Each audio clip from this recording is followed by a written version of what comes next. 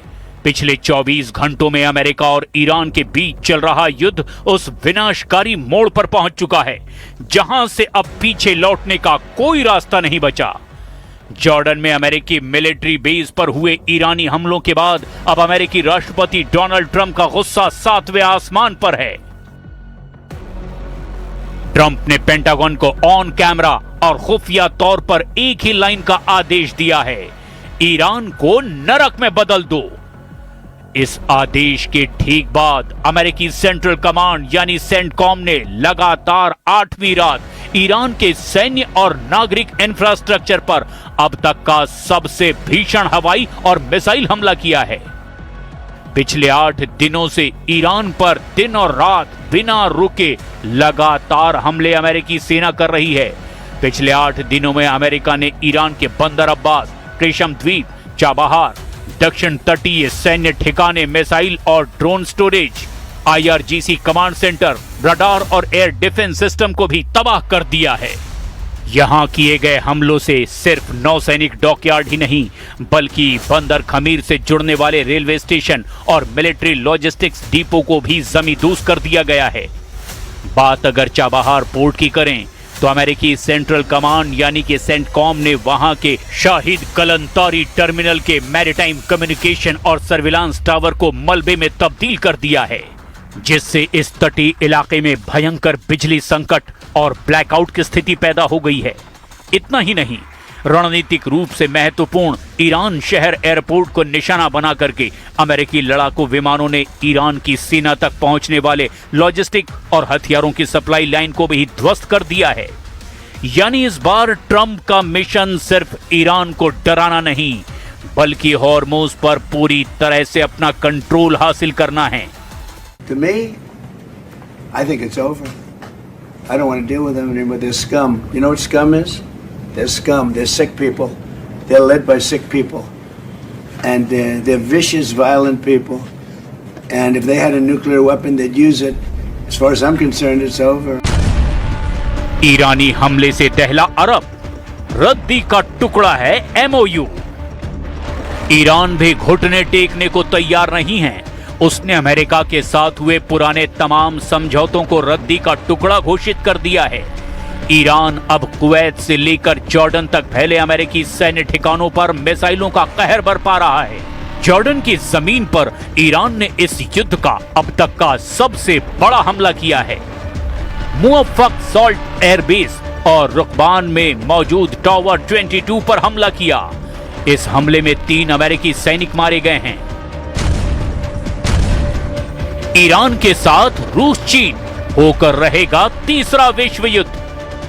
Jordan में अपने सैनिकों की मौत से तिलमिलाए डोनाल्ड ट्रंप ने अमेरिकी जनरल को फ्री हैंड दे दिया है, लेकिन यही वो मोड़ है जहां युद्ध एक वैश्विक विनाश का रूप ले सकता है।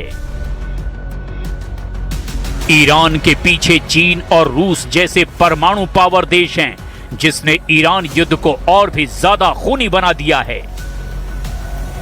चीन और पाकिस्तान कूटनीतिक रूप से दोनों देशों से युद्ध रोकने की अपील तो कर रहे हैं, लेकिन पर्दे के पीछे की कहानी कुछ और ही है। खुफिया रिपोर्ट्स के मुताबिक अगले 48 घंटे इस सदी के सबसे खतरनाक 48 घंटे होने वाले हैं। अमेरिकी सेना अब ईरान के सबसे बड़े और मुख्य तेल केंद्र खार्ग द्वीप पर सीधे कब्जे की तैयारी कर रही है, जहां से ईरान का 90% तेल निर्यात होता है। इसके साथ ही ईरान के परमाणु ठिकानों जैसे नतांज और बुशर पर बड़े साइबर और मिसाइल हमले की योजना है। मिलिट्री एक्सपर्ट्स का दावा है कि अगर अमेरिका ने खार्ग द्वीप पर परमाणु केंद्रों पर सीधी कार्रवाई की तो फिर रूस और चीन इस युद्ध में सीधे तौर पर कूद सकते हैं। चीन को अपने उद्योगों के लिए ईरानी तेल की सख्त जरूरत है। वहीं रूस इस मौके का इस्तेमाल अमेरिका को मध्य पूर्व में हमेशा के लिए दफन करने के लिए कर सकता है। अगर ऐसा हुआ तो ये जंग वॉशिंगटन और तेहरान के बीच नहीं, बल्कि नेटो बनाम रूस चीन ईरान ब्लॉक के बीच होगी, यानी एक सीधा और पूर्ण विश्व युद्ध। The criminal United States continues its lawlessness and its efforts to destabilize the region. First, we once again stress that under no circumstances and in no way will we allow the United States, as a foreign and extra-regional country, to interfere in the Strait of Hormuz. This is Iran's inviolable red line. अब ऐसे हालात में देखना ये होगा कि अगर America और ज्यादा तीखे हमले ईरान पर करता है तो यकीन मानिए ये युद्ध बेहद विनाशक होने वाला है और इसका असर अरब देशों पर सीधा पड़ने वाला है।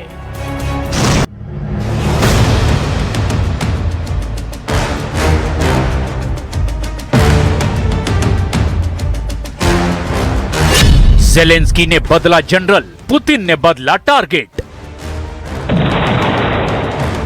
रूस यूक्रेन जंग को 4 साल 5 महीने से ज्यादा का वक्त हो चुका है।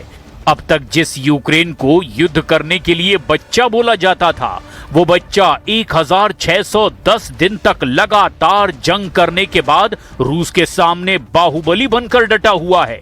बेरहम, खूनी और जुनून की हद तक जंग जीतने का जज्बा रूस यूक्रेन जंग को इस वक्त पृथ्वी का सबसे खतरनाक जंगी मोर्चा बना चुका है।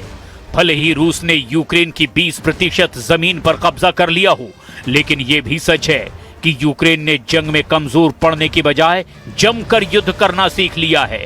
और यही वजह है कि इस वक्त यूक्रेन ड्रोन और मिसाइलों के साथ रूसी एयर डिफेंस सिस्टम को झकाते हुए लगभग 3000 किलोमीटर अंदर घुसकर रूस में जबरदस्त तबाही मचा रहा है।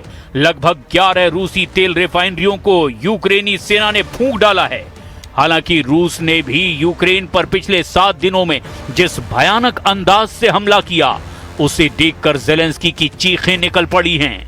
लगभग 82 देशों से सीधी या फिर पर्दे के पीछे से मिल रही मदद यूक्रेन के लिए संजीवनी बूटी साबित हो रही है। लेकिन अब राष्ट्रपति ज़ेलेंस्की ने कुछ ऐसे फैसले लिए हैं जिसने यूक्रेन के साथ साथ पूरी दुनिया को चौंका कर रख दिया है। जेलेंस्की ने यूक्रेन के चीफ जनरल सिरस्की को हटा करके उनकी जगह जनरल द्रपाती को यूक्रेन युद्ध में कमान सौंप दी है। दावा किया जा रहा है कि जनरल द्रपाती ने ही मॉस्को तक यूक्रेनी ड्रोन से हमले करवाए। वहीं दूसरी तरफ पुतिन ने अचानक अपने टारगेट बदलने शुरू कर दिए हैं। खबर है कि पुतिन अब कीव के साथ साथ पूरे पूर्वी यूक्रेन पर कब्जा करने के लिए नई रणनीति बना चुके हैं और इसी के आधार पर अब रूसी मिसाइलों से बेहद सटीक हमले यूक्रेनी शहरों पर किए जा रहे हैं। यानी पल पल घटनाक्रम बदल रहा है। लेकिन हम शुरुआत करते हैं जेलेंस्की के उस जंगी जुनून से जिसने यूक्रेन के टॉप कमांडरों को पूरी तरह से बदल डाला है। जंग में उतरा जेलेंस्की का जल्लाद, सिरस्की की छुट्टी, द्रपाती की एंट्री। दावों के मुताबिक यूक्रेन के राष्ट्रपति व्लादिमीर जेलेंस्की ने जबरदस्त प्रदर्शनों और सेना के भीतर बढ़ती नाराजगी को देखते हुए commander in chief general Alexander Syrskyi को बर्खास्त कर दिया है। मिखाइलो द्रपाती को यूक्रेन का नया सेना प्रमुख नियुक्त किया गया है। अब आप ये जान लीजिए कि आखिर क्यों जेलेंस्की को ये बड़ा कदम उठाना पड़ा। इस वक्त बखमुत से लेकर खार्किव और डोनेत्स्क के मोर्चों पर क्या हालात बने हुए हैं और पिछले 48 घंटों में रूस और यूक्रेन ने किन किन घातक हथियारों और मिसाइलों से एक दूसरे पर आक्रमण किया है। पहले ये जान लीजिए कि यूक्रेन के अंदरूनी हालात इस वक्त क्या हैं। 22 जुलाई 2026 को राष्ट्रपति व्लादिमीर जेलेंस्की ने सोशल मीडिया पर एक बयान जारी करते हुए सैन्य नेतृत्व में फेरबदल की घोषणा की। यूक्रेनी सेना के commander in chief general Alexander Syrskyi को क्यों बर्खास्त किया गया? जनरल सिरस्की को सोवियत दौर की पुरानी सोच वाला कमांडर माना जाता था। बमुफ्त की खूनी लड़ाई में यूक्रेनी सैनिकों ने भारी नुकसान का सामना किया। बखमुत की खूनी लड़ाई में यूक्रेनी सैनिकों के भारी नुकसान के कारण उन्हें बूचर यानी कसाई का उपनाम मिला था। हाल ही में ये स्केलिया असॉल्ट रेजिमेंट में धांधली और सैनिकों के उत्पीड़न की रिपोर्ट के बाद जनता का गुस्सा चरम पर पहुंच गया। राजधानी कीव सहित कई शहरों में सैनिक, पूर्व सैनिक और आम जनता सड़कों पर उतर आई थी। इससे पहले जेलेंस्की ने रक्षा मंत्री मिखाइलो फेडोरोव को हटाया था। फेडोरोव ने सार्वजनिक रूप से सिरस्की पर आरोप लगाया था कि वो आधुनिक टेक्नोलॉजी और सैन्य सुधारों के रास्ते में रोड़ा अटका रहे हैं। नए सेना प्रमुख मिखाइलो द्रपाती से उम्मीद की जा रही है कि वे युद्ध के मैदान में रोबोटिक तकनीक, ड्रोन ऑपरेशंस और आधुनिक पश्चिमी रणनीति को प्राथमिकता देंगे ताकि यूक्रेनी सैनिकों की जान बचाई जा सके और रूस को शांति वार्ता के लिए मजबूर किया जा सके। कमान बदलने के बीच 22 से 23 जुलाई के दौरान युद्ध के मैदान में हमले और तेज हो गए। जेलेंस्की ने बदला जनरल, पुतिन के हमले हुए तेज। आइए देखते हैं कि सभी प्रमुख मोर्चों पर इस वक्त हालात क्या हैं। रूस की रेड आर्मी ने पोक्रोवस्क दिशा में अपनी आक्रामक गतिविधियां और बढ़ा दी है। रूसी पैदल सेना और भारी बख्तरबंद गाड़ियां यूक्रेनी रक्षा पंक्ति को तोड़ने की कोशिश कर रही है। यहां तोपखानों की भयंकर गोलाबारी जारी है। खार्किव मोर्चे की उत्तर पूर्वी सीमा पर रूस ने हवाई बमबारी तेज कर दी है। यूक्रेनी रक्षा प्रणालियों को लगातार छकाने के लिए रूस रात भर हवाई हमले कर रहा है। दनीपर नदी के किनारे और जापोरेजिया के अग्रिम इलाकों में दोनों सेनाओं के बीच मिसाइल और लंबी दूरी के आर्टिलरी ने एक दूसरे के ईंधन डिपो और रसद मार्गों पर हमले जारी हैं। पिछले 24 से 48 घंटों में दोनों पक्षों की ओर से एडवांस हथियारों का जमकर इस्तेमाल हुआ। रूस की तरफ से यूक्रेन पर हुए हमलों की अब लेटेस्ट खबरें भी जान लीजिए। रूस ने यूक्रेन के महत्वपूर्ण सैन्य कमांडर सेंटरों, एयरबेस और बुनियादी ढांचे पर स्कंदर एम और हाइपरसोनिक किंजल मिसाइलों से सटीक हमले किए। रात के वक्त रूस ने दर्जनों सुसाइड ड्रोन से कीव, ओडेसा और खार्किव के ऊर्जा और लॉजिस्टिक नेटवर्क को निशाना बनाया। इसमें शाहिद 136 और गेरान 2 ड्रोन का इस्तेमाल जमकर हुआ। रूसी सुखोई Su-34 लड़ाकू विमानों ने अग्रिम मोर्चों पर भी भारी भरकम FAB ग्लाइड बम गिराए जो कई किलोमीटर दूर से सटीक निशाना साधते हैं। हाइमार्स और गाइडेड रॉकेट से यूक्रेन ने जमकर पलटवार किया है। यूक्रेनी सेना ने अमेरिकी हाइमार्स सिस्टम का उपयोग करके रूस के अग्रिम गोला बारूद डिपो और कमांड पोस्ट पर रॉकेट्स दाग दिए। इसके अलावा यूक्रेनी सेना ने लॉन्ग रेंज स्ट्राइक ड्रोन्स का भी इस्तेमाल किया। नए जनरल ने कमान संभालते ही रूस के सीमावर्ती इलाकों में रिफाइनरी और तेल डिपो को निशाना बनाने के लिए अपने स्वदेशी लंबी दूरी के ड्रोन का इस्तेमाल किया। I determined that the new commander-in-chief of the armed forces of Ukraine will be Mikhailo Drapati. Kyiv पर कब्जा, युद्ध का केंद्र पोक्रोवस्क।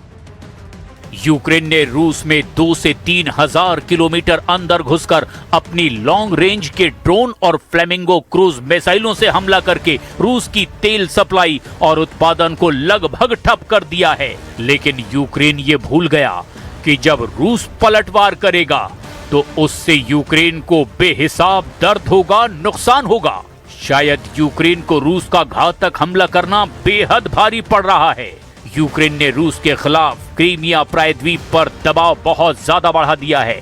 यूक्रेनी सेना रूसी सेना की रसद के मुख्य केंद्रों को तबाह करने में जुटी है। नेटो की तरफ से यूक्रेन को मिले लंबी दूरी के हथियारों से क्रीमिया के पुलों और सप्लाई लाइनों को काटा जा रहा है। 2026 के शुरुआती महीनों में नेटो की नई हथियारों की खेप मिलने के बाद यूक्रेन ने दक्षिणी यूक्रेन और पश्चिमी जापोरेजिया में कई इलाकों को दोबारा आजाद कराकर पुतिन की अग्रिम सेना को पीछे धकेला। लेकिन अब हालात तेजी से बदलते नजर आ रहे हैं। जरा देखिए ये कैसे हो रहा है। इन 2 तस्वीरों और उनके आंकड़ों पर नजर डालिए।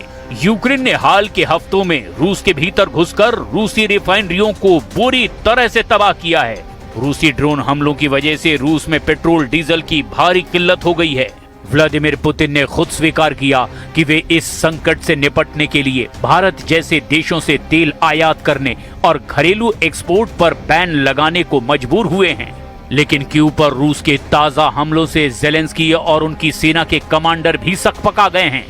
यूक्रेन ने नए सिरे से निकासी के आदेश जारी किए हैं, क्योंकि यूक्रेन के नए कमांडर इन चीफ ने दावा किया कि रूसी राष्ट्रपति व्लादिमीर पुतिन ने जनरल स्टाफ को अब कीव पर ज्यादा हमला करने के निर्देश दिए हैं। यूक्रेनी अधिकारियों का मानना है कि रूस कई मोर्चों पर दबाव बनाए रखते हुए ब्रैंस्क क्षेत्र से एक नया अभियान शुरू कर सकता है। खुफिया और वॉर एक्सपर्ट्स के मुताबिक रूस के द्वारा कीव पर अचानक हमलों की तीव्रता बढ़ाने के पीछे 3 प्रमुख वजह हैं। रूस के रक्षा मंत्रालय ने साफ कहा कि ये हमला यूक्रेन के द्वारा रूसी नागरिक और ऊर्जा बुनियादी ढांचे जैसे तेल रिफाइनरियों पर किए गए हमलों का खूनी बदला है। रूस ने पहले ही विदेशी राजनयिकों को कीव छोड़ने की चेतावनी दी थी।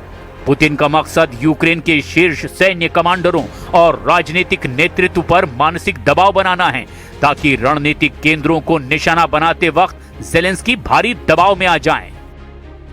रूस एक साथ दर्जनों ड्रोन, क्रूज और बैलिस्टिक मिसाइलें दाग रहा है, ताकि कीव की सुरक्षा में तैनात पश्चिमी देशों के पैट्रियट जैसे महंगे एयर डिफेंस सिस्टम मिसाइलें खत्म होने के कारण फेल हो जाएं। अब ऐसे हालात में अगर यूक्रेन के नए जनरल मिखाइलो द्रपाती ने रूस पर और बेरहम हमले किए तो इतना तय है कि रूस कीव समेत पूरे पूर्वी यूक्रेन को मिसाइलों की आग में झोंक देंगे।